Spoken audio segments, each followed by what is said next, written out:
வணக்கம், நான் உங்கள் ஸ்ரீதேவி எலக்ட்ரிஷியன். நம்ம வந்து பால் சீலிங் முன்னாடியே பண்ணியிருப்போம். அந்த வீடியோ போட்டிருப்போம், நீங்கள்லாம் பார்த்துருப்பீங்க. அதுக்கு வந்து லைன் செக் பண்ண தான் வந்திருக்கோம்.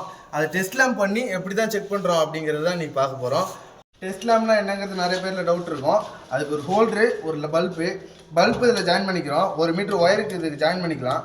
ஜாயின் பண்ணிக்கிட்டு அதாவது இங்கே வர்றது பாயிண்ட் ஃபேஸ் நியூட்ரல் ரெண்டுமே தனித்தனியாக தான் எடுத்துருக்கோம். இதுக்காக இதில் வந்து நம்ம ஒன்றில் நியூட்ரலும் ஒன்று ஃபேஸும் கொடுக்கும் போது அங்கே ரெண்டுத்துலையும் ஜாயின் பண்ணால் பல்ப் எரியும். அதாவது லைன் கரெக்டாக வருதுங்கிறதுக்கான அர்த்தம்.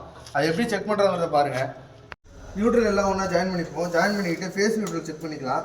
இதில் வந்து ஃபேஸ் வருது, இது பாருங்கள். இதில் ஃபேஸு, இது நியூட்ரலில் வந்து ஃபுல்லாக லூப் பண்ணியிருக்கோம். ஏன்னா நியூட்ரலில் ஃபேஸ் வராதுங்கிறதுனால இதில் சொல்லிக்கலாம். ஃபேஸ் எது வருதுன்னு ஒன்று ஒரு வயராக செக் பண்ணி பார்க்கலாம். இப்போ பாருங்கள், இதில் செக் பண்ணுறேன். இப்போ அங்கே லைட் எரியும். அதாவது பாருங்கள், இதுதான் வந்து டெஸ்ட் லேம்ப்பு. அதாவது அங்கே ஃபேஸ் நியூட்ரலில் ஜாயின் பண்ணிக்கிட்டோன்னா எந்த பிரச்சனையும் இல்லை. இது மாதிரி லைட் எரியுதா அப்படின்னு செக் பண்ணி கொடுத்துடலாம். இங்கே வாங்க, இங்கே பாருங்கள். இதில் ஒன்றில் ஃபேஸ்லேயும் ஒன்று நியூட்ரலையும் ஜாயின் பண்ணியிருக்கோம். அதாவது இங்கேருந்து வர பாயிண்ட் ஒயரில் ஃபேஸில் ஒன்று நியூட்ரலில் ஒன்று ஜாயின் பண்ணியிருக்கோம். இந்த மாதிரி நீங்கள் டெஸ்ட் லேம்ப் பண்ணி யூஸ் பண்ணிக்கிட்டிங்கன்னா உங்களுக்கு ஃப்யூச்சரில் எந்த பிரச்சனையும் இல்லை. அதாவது நம்ம பண்ண வேலை கரெக்டாக தான் இருக்குன்னு கான்ஃபிடென்ட்டாக அடுத்த வேலைக்கு போகலாம். இந்த வீடியோ பிடிச்சிருந்தா மறக்காமல் நம்ம சேனலை சப்ஸ்கிரைப் பண்ணிவிடுங்க. இது போல் நிறைய யூஸ்ஃபுல்லான டிப்ஸ் அண்ட் ட்ரிக்ஸ் தெரிஞ்சுக்கலாம்.